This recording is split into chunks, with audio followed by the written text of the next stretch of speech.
My name is Veronica Pham, and I am an artist, educator, and designer, and I'm currently teaching at the University of Vermont. My practice it encompasses traditional craft processes related to paper making and textile and fiber arts.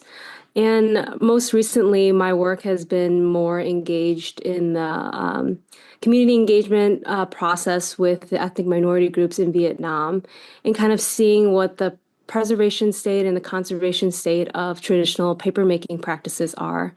And it's been an extreme privilege to be able to work with the communities there. And it was my first time traveling to Vietnam in 2022 for my graduate fieldwork.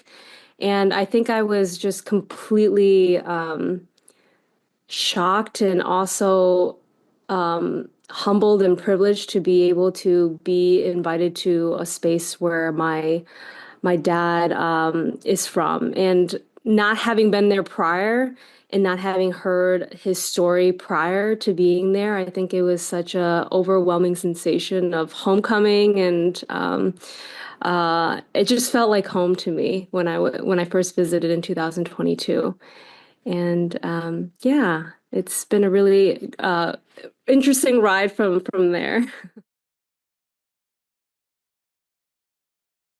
Before papermaking and going to Vietnam to kind of study the traditional practices, I was previously I did a lot of painting and sculpture, and a lot of that kind of came from me questioning materials and where they were coming from. I was using just really toxic materials for my work. So, I mean, it was oil and acrylic, and then a lot of like polyurethane for the sculptures and a collection of materials.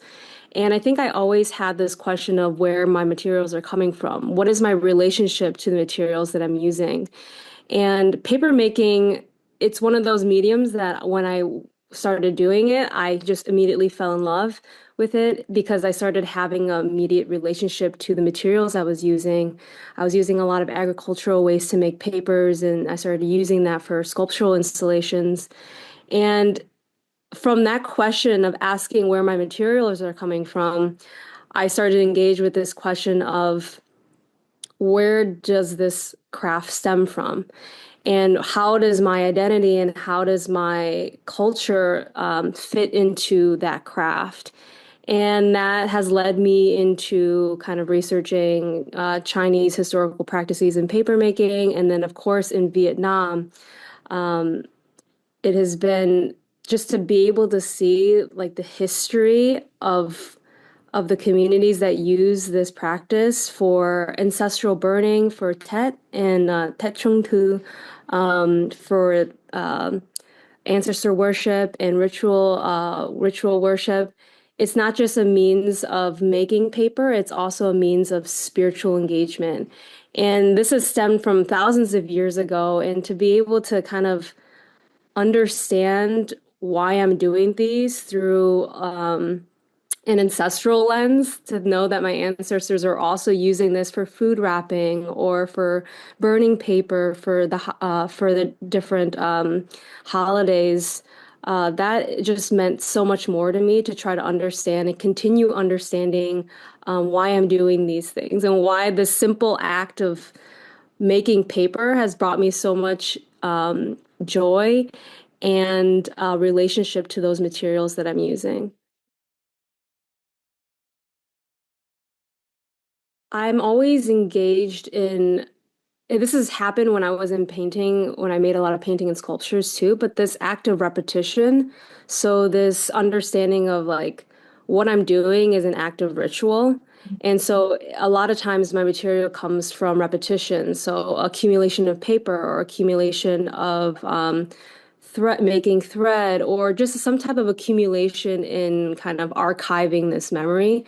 So I think that through understanding these traditions and how I'm engaging with it, ritual has plays a large part in why I'm making this work. So this repetitive act and memory of trying to engage in a craft that has existed for thousands of years is in some way I feel like I'm channeling this healing and resiliency and this bridge to understand this culture that I'm trying to have a deeper relationship to since learning about it and since hearing my father's story in Vietnam as a refugee. Of the materials that I use are either local materials around in the region that I'm in. So a lot of times, I mean, I've experimented with hemp a lot, but the main fiber that I use in my practice is paper mulberry. And in any part of the world, you can probably find paper mulberry growing to some extent.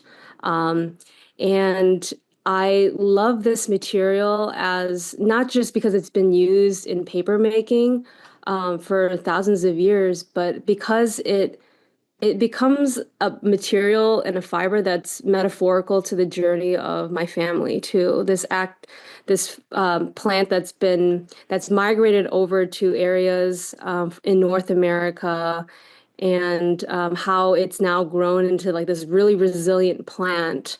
So to use that material, to use that fiber as a metaphor for this journey of migration plays like a huge part in my practice. And I'm always thinking now about like where my materials are coming from.